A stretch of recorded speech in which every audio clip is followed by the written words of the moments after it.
तुलसी महिमा। कार्तिक मास में जो भक्त नित्य स्नान करके पवित्र होकर कोमल तुलसी दल से भगवान विष्णु की पूजा करते हैं वह निश्चय ही मोक्ष पाते हैं। पूर्व काल में भक्त विष्णुदास भक्तिपूर्वक तुलसी पूजन से शीघ्र ही भगवान के धाम को चला गया और राजा चोल उसकी तुलना में गौण हो गए। तुलसी से भगवान की पूजा पाप का नाश और पुण्य की वृद्धि करने वाली है। अपनी लगाई हुई तुलसी जितना ही अपनी जड़ को फैलाती है उतने ही सहस्त्र युगों तक मनुष्य ब्रह्मलोक में प्रतिष्ठित रहता है।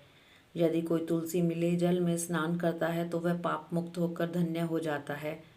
जिसके घर में तुलसी का पौधा विद्यमान है उसका घर तीर्थ के समान है, वहाँ यमराज के दूत नहीं जाते।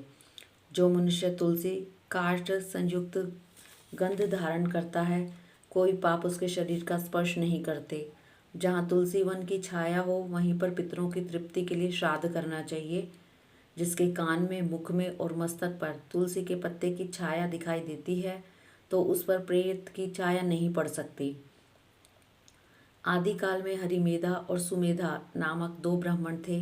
वह जाते जाते किसी दुर्गम वन में परिश्रम से व्याकुल हो गए। वहाँ उन्होंने एक स्थान पर तुलसी दल देखा। सुमेधा ने तुलसी का महान वन देखकर उसकी परिक्रमा की और भक्तिपूर्वक प्रणाम किया। यह देख हरिमेधा ने पूछा कि तुमने अन्य सभी देवताओं व तीर्थ वर्तों के रहते तुलसी वन को प्रणाम क्यों किया?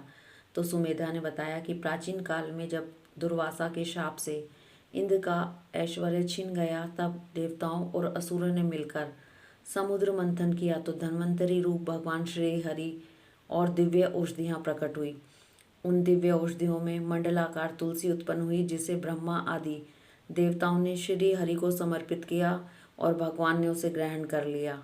भगवान नारायण संसार के रक्षक और तुलसी उनकी प्रियतम है इसलिए उन्हें प्रणाम किया है। सुमेधा इस प्रकार कह ही रहे थे कि सूर्य के समान अत्यंत तेजस्वी विशाल विमान उनके निकट उतरा।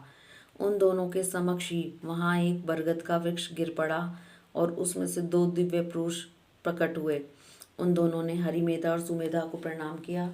तब दोनों ब्राह्मणों ने उनसे पूछा कि आप कौन हैं?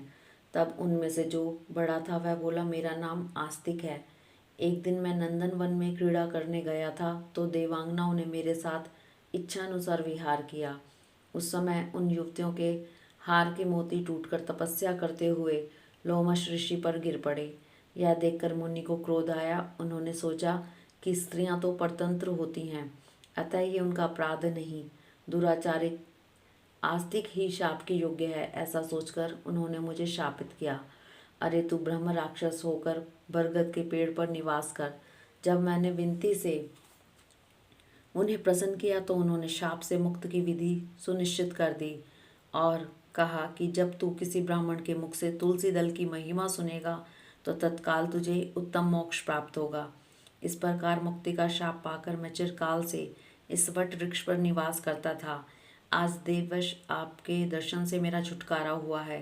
तत्पश्चात वे दोनों ब्राह्मण परस्पर पुण्यमयी तुलसी की प्रशंसा करते हुए तीर्थ यात्रा को चल दिए। इसलिए भगवान विष्णु को प्रसन्नता देने वाले इस कार्तिक मास में तुलसी की पूजा अवश्य करनी चाहिए। हरिओम तत्सत।